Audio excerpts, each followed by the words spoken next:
Now, from downtown Montreal, Paul McDermott. This, right here, right now, is your front row seat to the Northern Hemisphere's biggest comedy festival in the history of the world. This is Just for Laughs. Feel the love, Montreal, feel the love.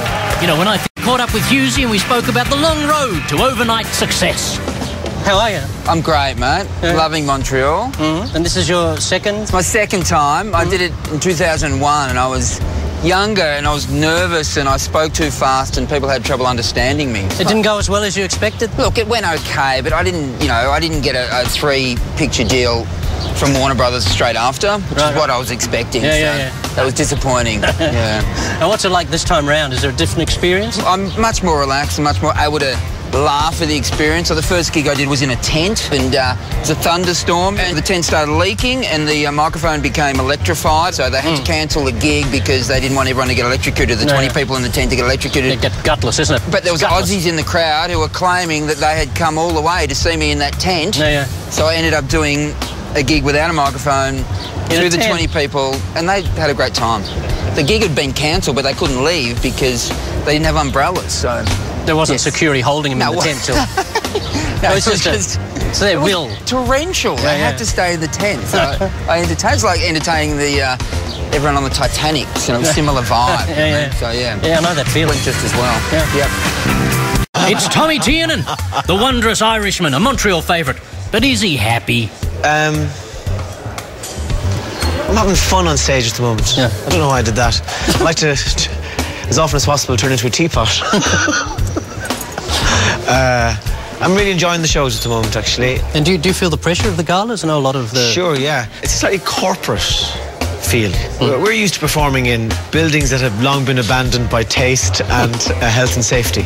Ramshackles. Yeah, and they work for stand-up because stand-up, I suppose, comes from that part of your mind where the sacred police of correct thinking have gone.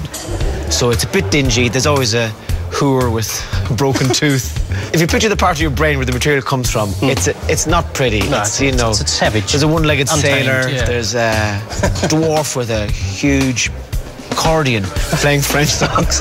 And so when you perform then in a very corporate environment like Place des Arts, which is like 3,000 people and everyone's looking very nice and there's corporate logos everywhere, it can take time to adjust to that. And so I would get nervous in front of those. Ladies and gentlemen of Australia, standing here on this rooftop with the debonair and sophisticated Stuart France. That's me. How are you? I'm well, thank you. Welcome to my country. Thank you. And you. Oh, that's a kindness. Are we flirting? A little bit. I like it. A little bit, but our hours are full. We've got to... Body language. The body language isn't good at this point, but we'll soften up over the course of the next 40 minutes. I will not be softening up in your company, my friend. Here comes the rain. It's raining on us. Come on, let's do this. I like it. You've toured, of course, in Australia. Yes. No, I just did 1 week in Australia. 1 week 2010. At the festival? Just did a comedy club in Sydney. I did Good News Week. It was a horrible experience. I hated the host. Obnoxious, arrogant, beside me. Just occurred to me. Awkward.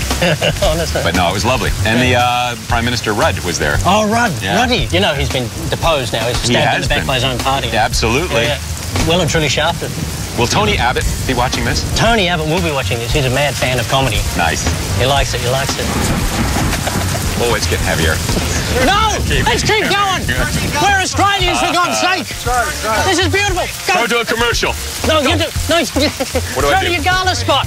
Say, this is me on the gala. Oops, sorry I will be raining jokes in my gala spot. I'm Stuart Francis. I'm going inside. A regular visitor to our Antipodean paradise. How was the reception in Outback Australia? Outback Australia was amazing. We went to a little town called Hay, which gave me a chance to tell my favorite street joke ever. It's what do gay horses eat? Hey! It's my favorite street joke. And you were better than that, though, on tour. Yeah, a little bit. No, not really. I did tell that joke in Hay, and I'm not sure they appreciated it, but...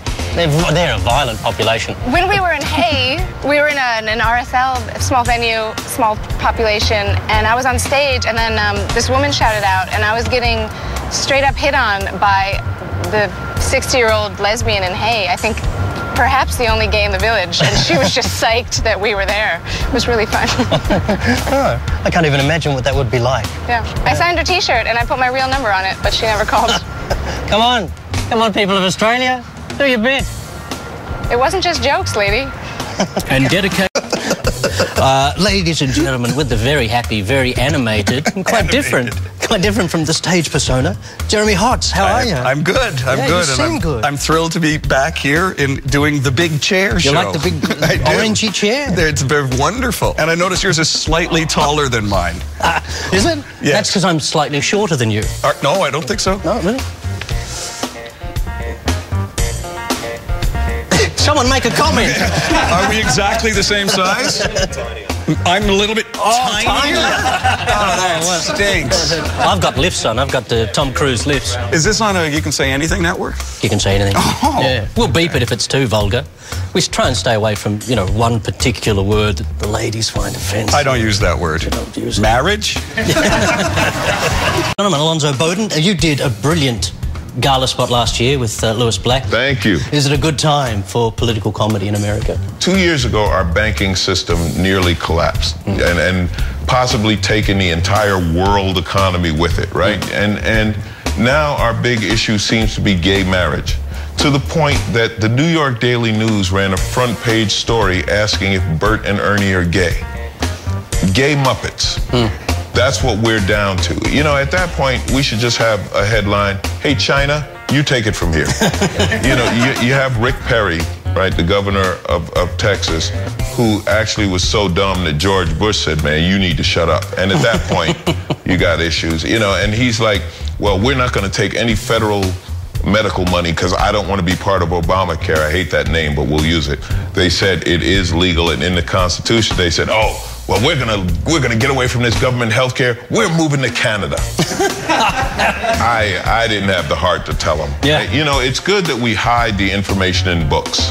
It's the best way. It's the best way to keep it away from them.